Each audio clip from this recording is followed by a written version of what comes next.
Hello and welcome to A Match Made in Hell, a podcast where we discuss myths and stories from around the world. For this episode, A Broken Heart, we will look into a Roman story of Aeneas, a demigod, son of Venus, Aphrodite, and a Trojan warrior and hero, daughter of the king of Tyre and the first queen of Carthage. Their story, like any other myth, has a lot of versions and interpretations. Discussing the most famous one and giving our ideas on it, we start today's episode.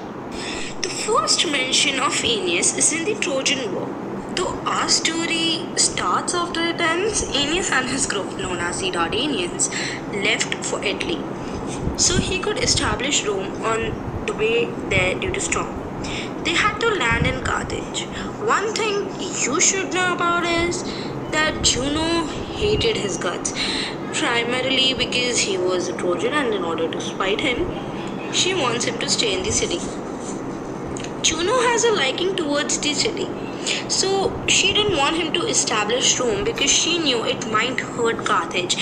In this way, she'll be able to keep Carthage safe and keep Aeneas from fulfilling his destiny. Venus, his mother, knowing her motives, cooperated with Juno in order to keep her son safe. Dido has a crazy excuse for life. She was the daughter of the Tyrian king Muto and wife of Sychaeus. Later, her sister kills her husband out of pure jealousy. Talk about family problems. She has to leave Tyre due to unavoidable reasons, and that leads her to establish Carthage and reign as the queen. She is usually portrayed as Aeneas' equal and feminine counterpart, as a strong, determined, and independent woman who possesses heroic dimensions. Aeneas reaches Carthage during the seventh summer, according to Virgil. Dido had fallen in love with him the moment he had landed in her kingdom. She happily welcomes the Trojan to stay and enjoy the hospitality of the Carthaginian people. The two of them are very infatuated by one another. They consummated their relationship in a cave because what says romance more than a cave? They proceed to live openly as lovers in her kingdom. The speculation starts here. The contrast in Dido's behavior was noticeable, so much so that her people were losing the trust and faith they once held in their queen. Her interest in helping her people and the betterment of her kingdom declined, and it was very unlikely of her. But then they always say, love makes you do things you didn't think you could do. But is this much time really enough? Is the amount of time enough for infatuation to grow to this extent? Many people believe that this was the case. Dido fell, and she fell hard. But Aeneid mentioned Cupid's interference. Cupid had been suspected to beguile Dido in falling in love, while Venus manipulated Aeneas to stay in Carthage. Soon the news of their affair reaches Jupiter, Juno's husband. Learning of the sudden change in plan, he wants Aeneas to leave so he could establish Rome and complete his part in the set fate. He immediately asks Mercury to go to Aeneas and convey his message. When Aeneas realizes how important it is for him to fulfill his fate, he decides to leave. But difficulty wasn't reaching Italy, it was how to break the news to Dido. He decides not leaving her stranded and wanted to give her a closure like any other decent man, unlike some people at times, but no amount of explaining can coax a broken heart. Dido was crestfallen, heartbroken, but heartbreak never come alone.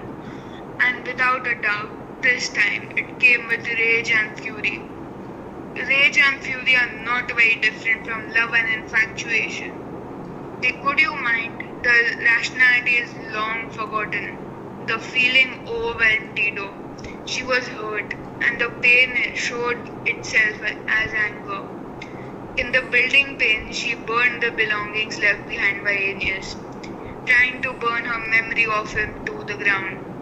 But the hurt was too much to bear, and the sword Aeneas had wielded, she ended her misery. Aeneas' story continues. He leaves for Italy, and when he reaches, he meets Anchises in Cuma and later married the daughter of the king Latin in the form of a marriage alliance. Aeneas was said to be the founder of the Roman race, the mixed offspring of native Italians and Trojans. The city founded by his son was not Rome, but Alba Longa, a nearby settlement that did have strong connections with early Rome, and it was there that Romulus and Remus were born many generations later. So, well, that's that. The story is a classic instance of gods not knowing how to keep themselves true and mind their own business. It is a tale of heartbreak and manipulation and emotions one in any day and age will feel. It is something people even now can understand, and that's what makes these stories more effective than the others. I strongly believe that if the gods had let them be, it would have been smoother and more easygoing. It is important to know that the gods have pretty much everything to do with this relationship. अब वो कहते हैं ना, रब ने बना दी जोड़ी. They were the reasons why Dido's reaction was so extreme. It was violent nonetheless. It was because of Cupid's interference that led to such great pain and hurt. Maybe if he hadn't been told to strike Dido, it wouldn't have hurt her so much. She would have moved on, and Carthage wouldn't have lost such a capable queen. I mean, the whole story is absolutely something you would expect a Roman myth to be. The mortals have always been a pawn in the gods' eyes, to be used and manipulated to points of absolute numbness or even irrationality. The way it played out could have been avoided if they just let them be.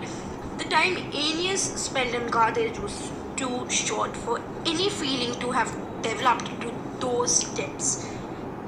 Is fate really that important? Can it be put over love? Too many questions. But maybe. But in this case, the decisions made by gods were harmful than the one made by mortals. So this was the end of episode 1. Now let's take you to episode 2. There, and welcome back to our podcast, A Match Made in Hell. Today we continue the second episode, The Wicked Games, about the story of Dido and Aeneas. Today we have interviews with two very special guests. Please welcome Dido and Aeneas. यार तालियां तो बजा दो. Now I'll let you speak. It'll be better to hear what you guys feel about as you two were affected drastically. What we had was just a web of manipulated emotions. The first time I landed in the place was warm and welcoming. The people were sweet. The hospitality was sweet. In the start, I'm sure it was infatuation. In hindsight, it is clear. But the feeling can be so easily confused and tangled in words and actions. So I believed what they plotted in my thoughts. Let the thoughts rule themselves in my mind. I believed it was love. I believed it was true. And I trusted the depth. But of course it wasn't. That time when I wanted to stay, and maybe if I had the feeling, would have turned out to be true. But my fate was something I had always been taught to put up above everything. That included the leisure and possibly love as well. Dido was invested in the relationship, and so was I. Or so I believe, because I knew that my destiny was to call. I would have left immediately. The dilemma of choosing between comfort and honor, it was something that I didn't think I would have to face. I could choose who to love, but my fate decided of how long I could love them. Fate and destiny were chains that hung on my ankles no matter how far I wanted to go. I was bound to them. But when I was there, the new sense of comfort and belonging somewhere was something I didn't know was such an addicting feeling. I had to leave to fulfill what I was supposed to do. But when did love and emotions ever come easily? Love had always been dancing on the edge of a knife. It is only a matter of time before you cut yourself. I don't know what to say to her, but it is something that I don't think I can do. I hope she understands my stance and situation. It is important for me to make sure that both of us have closure. Also, I couldn't come in person because I genuinely think it will be uncomfortable for both parties. So let's keep it this way. I'm glad you decided to join me side and give me a voice. But keeping in mind what went down between the two of us, I won't recommend having us in the same room. I don't know how she will react to me being in the room with her, and so I'm just sending an audio recording. Thank you. I was the one who fell in love. So, well, what could I do anyway? Cupid shot me. I fell off my pedestal through the clouds into an ocean of petals. Aeneas with the promise of love and warmth I had been aching for. And while looking back at it now, of course, it seems so obvious. But then the warmth of loving someone was so tempting that rationality was beyond my reach. Love was so comforting that even if it was not as real as it could be, I wanted it desperately. So, when the news of Aeneas' departure came, it hit me like the cold, hard ground. I was blinded by the sun in his eyes to realize I was still falling through the petals, and I did not realize until I hit rock bottom. It was true that no verbal promises were made between us, but nonetheless the promise was broken. He left me and it broke me. But I shattered like glass and I cut myself in the shards I picked up. If love was the sun, infatuation was wildfire. One burned the very life the other nurtured, and if love was fire, then so was rage. Fueled by heartbreak, it was magma when mercy burned. And on the very sword that his enemies had bled, I decided so will I. The sword had to taste the blood of someone who loved him. It got to see how bitter the poison of betrayal can truly be. I accepted death. But I did so as I made use of my last breath to curse the one who had once wielded the sword.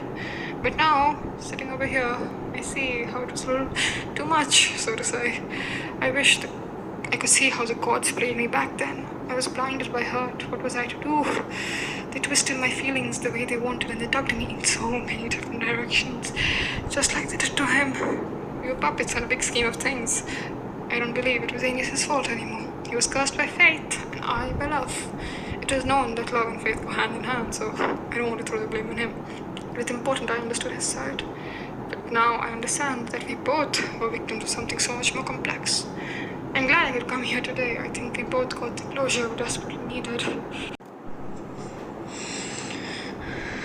That was very heavy to hear, but I really appreciate the honesty, and I'm glad you both were able to find closure after so long. You know, the story is important and influential. It may not be the most famous one out there, but that does not make the emotions any less severe. The two sides are so important, and the whole story is something that's worth remembering through the pain and hurt.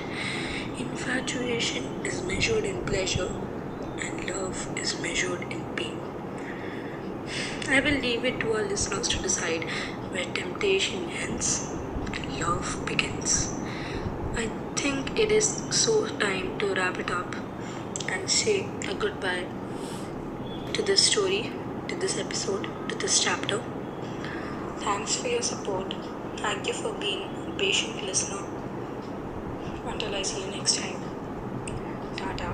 Goodbye. Khuda Hafiz.